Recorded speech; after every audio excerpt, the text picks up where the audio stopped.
They said it was her pride that needed cutting. 5 women circled her on the church steps, skirts snapping in the wind, each one holding something: scissors, a Bible, a folded cloth. The Black Widow knelt in the center, spine straight, face hidden beneath a stained mourning veil. They had taken her home, her ration card, her dignity. Now they wanted the last thing her husband ever touched. A boy, no older than 10, watched from behind a barrel, chewing a splinter of wood, afraid to blink.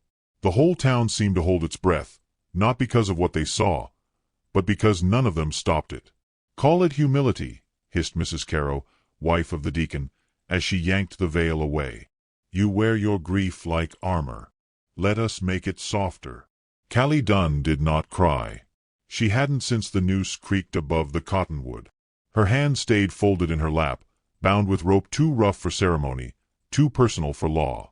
The blade came out slow, an old sewing scissor, rusted at the tips. The women murmured prayers as if they were laying a body to rest. But this wasn't for healing. This was for breaking. The first snip was louder than thunder. Thick strands fell to the dirt like strips of shadow. Her hair had once been twisted lovingly by fingers that sang hymns between them. Now it was cut by hands that smelled of kerosene and boiled starch. Behind them, Sheriff Brock leaned against the post, boot tapping the porch rail. He didn't stop it, didn't blink, just spat into the dust and muttered, "Let him finish." The knife of shame went in deeper than the blade. Callie closed her eyes, let the memory of her husband's voice fill her ears. "Don't let him see you bow, darlin'." Not even when they got the rope in hand. She didn't flinch when the second woman took over. That made them angrier. "You think you're better?" one snapped, her fingers trembling. "Walking around like grief gives you a throne. You're not a queen. You're a curse." Someone in the crowd laughed nervously. Another muttered, "God's watching." But no one stopped the blade. Callie didn't speak. Couldn't. If she opened her mouth, the scream might come. And once it came, it wouldn't stop. The sun dipped low, painting their cruelty in gold. That's when the wind changed. A sharp whistle cut through the silence. It didn't belong to anyone on the steps. It wasn't the wind. It wasn't a call. It was a warning. Heads turned. From the tree-line beyond the chapel came a lone figure. Tall, still, with long hair braided in ash and smoke. His buckskin shirt was stitched with faded blue beads, and his skin carried the red earth of the Comanche.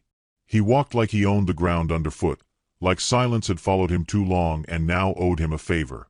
No one dared speak as he crossed the dust. Not even the sheriff. He stopped 5 feet from Callie, who did not look up. She didn't need to. She felt something shift in the air. A stillness that came before thunder. A breath held too long. The warrior looked at the women, then at the scissors. Then at the pile of dark curls on the ground. "That hair ain't yours to take." His voice was low. Not angry. Not soft. Just certain.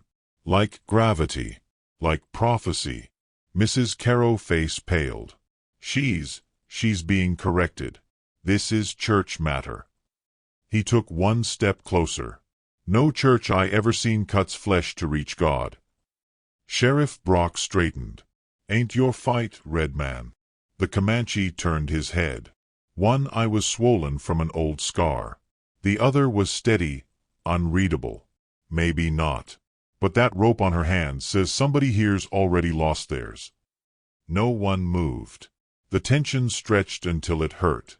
Callie slowly lifted her chin. Her face was streaked with dust and sweat, but her eyes, those didn't break. They found the stranger's eyes and held them. He didn't offer her help. He didn't reach down. He just nodded. It was enough. She rose on her own, braidless, robe torn, blood at her scalp. But taller than any of them. The crowd backed away like shadows at noon. Only the sheriff stayed put.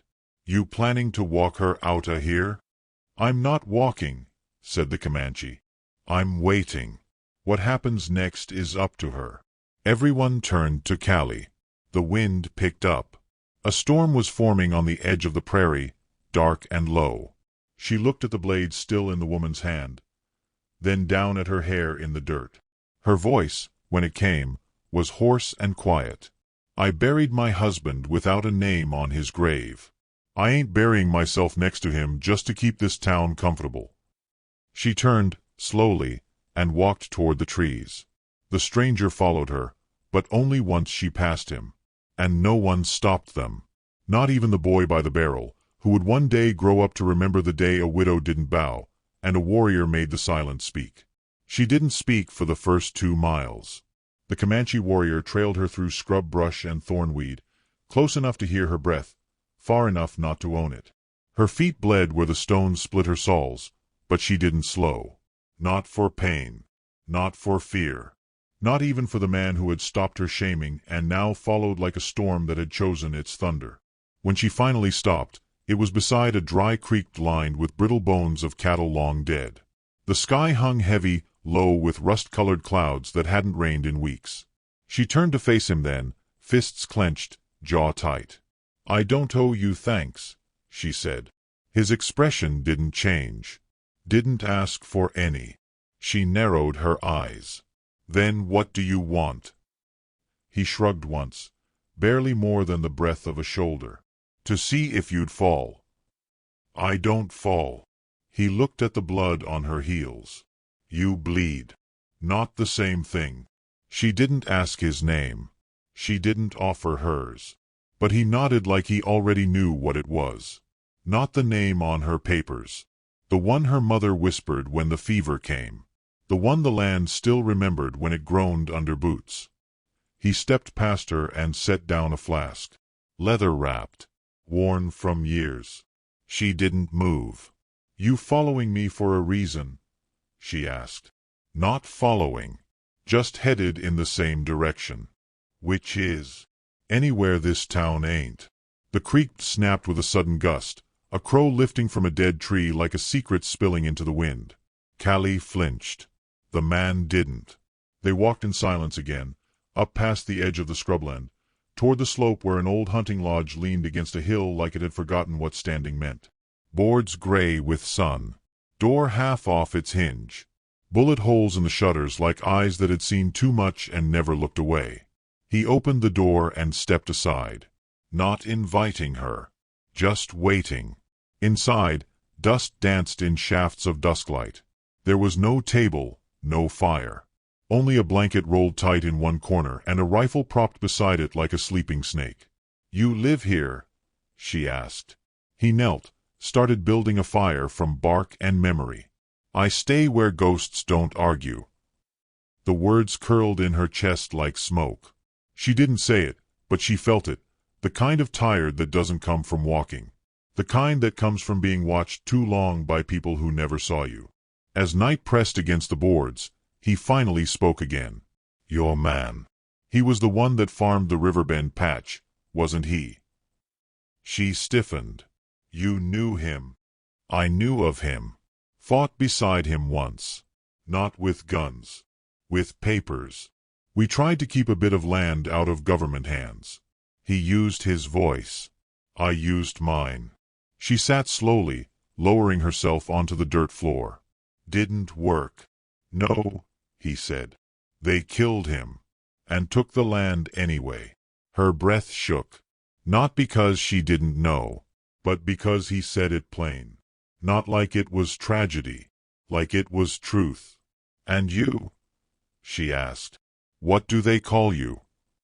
"I've had too many names. The one that mattered was taken when I chose the wrong piece." She looked at him, really looked now. His scars weren't just on his skin. They lived in the way he watched the fire like it had once betrayed him. In the silence between his words. "I never met a Comanche who didn't belong somewhere." He didn't blink. "You just did." She hesitated, then took the flask he'd left earlier. Sipped once. It wasn't whiskey. Rainwater. Cold. Honest. Outside. Hoofbeats. She froze. He stood in one motion, rifle in hand, eyes like flint. A figure rode down the ridge. A lantern swayed in the dark like a hanging threat. 2 more followed. The gleam of metal. The hush of leather drawn slow. Callie whispered, "That's Brock's men." He didn't answer. Just waited. A voice called through the dark. "We just want the woman. Ain't no bounty for the savage." Callie stood. Her knees shook but held. The warrior said nothing. Not yet. The men dismounted. 3 of them. Shotguns. One had rope in his hand. "You coming out, girl?" the lead man called. "You know how this goes. Easier if you walk." She stepped forward before she could lose her courage. But the warrior's arm barred her path. "You don't go to them," he said low. "Not after what they took." "They'll kill you," she said. "They already tried." He walked out into the moonlight alone. The men raised their rifles. And then he spoke, not in English, not in Comanche, but in the language of war, stillness. He didn't raise his gun, didn't blink, just stood there, as if daring the bullets to remember what blood they'd soaked before. One man fired, missed. The second hesitated. The third ran. The first tried again, and this time the rifle cracked twice. But only one man fell. The others scattered. Callie stared at the lone figure walking back into the cabin, smoke still curling from the barrel. "You killed him," she said, voice hollow. "No. He did that himself when he aimed at you." He handed her the rope the man had dropped. "Next time," he said, "you hold this." She looked down at it, rough in her hands. And for the first time since the cutting, she smiled. Just barely. But it stayed. Rain came with no warning. Not a drizzle, but a hard, punishing downpour that slammed against the roof of the lodge and poured through the cracks like the sky had finally decided to weep. Callie stood barefoot at the doorway, the storm soaking her torn dress, her skin glowing with heat and fury. The rope she held was still damp with blood. She hadn't let go since last night. Inside, the fire hissed but held. The warrior knelt near it, sharpening a knife that looked older than the town itself. Its edge caught the flicker of flame like it had eaten lightning before. He didn't speak. Neither did she. But the silence between them had shifted. No longer sharp. Just full. "Why'd you really help me?" she asked at last. The scrape of steel on stone stopped. He didn't look up when he answered. "Because he helped me first." Callie frowned. "Who?" "Your husband." She stepped inside slowly, the storm still clutching at her ankles like a warning. "You said you only fought beside him once." He set the blade down. "I lied." A pause. Her heart thudded. "I lied," he repeated slower. "Because the truth doesn't belong to the people out there. Not yet. Not until you decide what it's worth." She stared at him. He reached beneath a folded blanket and pulled out a bundle, wrapped in old cloth, stitched in patterns she didn't recognize but somehow did. He laid it before her. When she didn't move, he opened it. Inside was a leather pendant. A black feather tied with a red bead. Worn. Familiar. "I gave this to him the day he left our camp," the warrior said. "Said if he ever had a child, she'd wear it." Callie stepped back. "You're lying." "No." "But he did." Her hands trembled. "He passed. Lived white. Married you.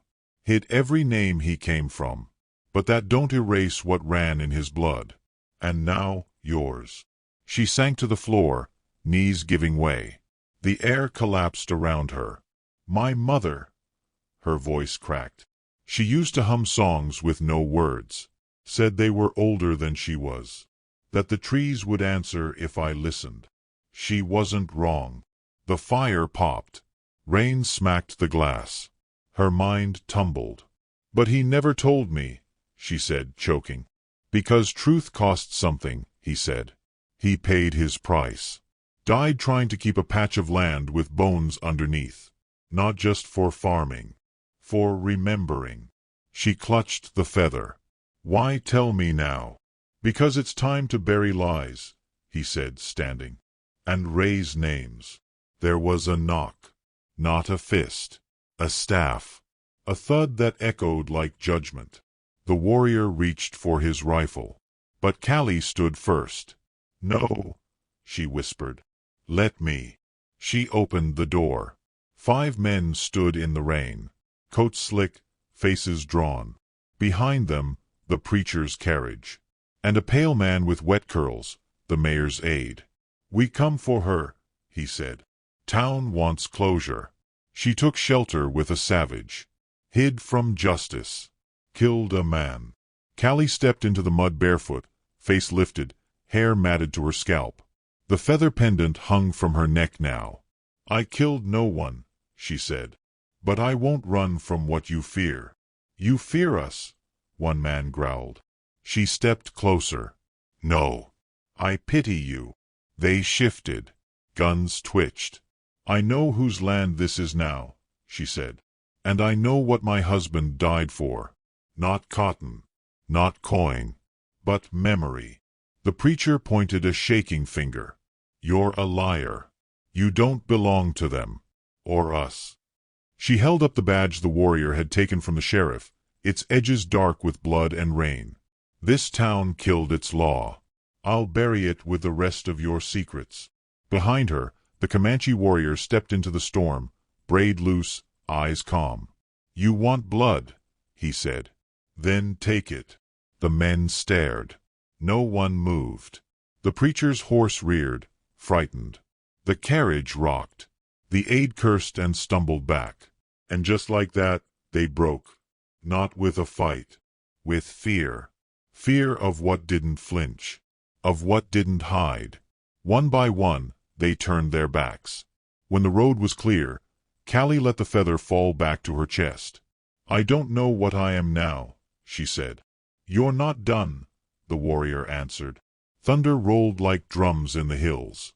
Together, they walked back inside. And this time, the door closed behind them. Which city are you watching our video from? Please leave a comment. Please subscribe to the channel as well. Thank you.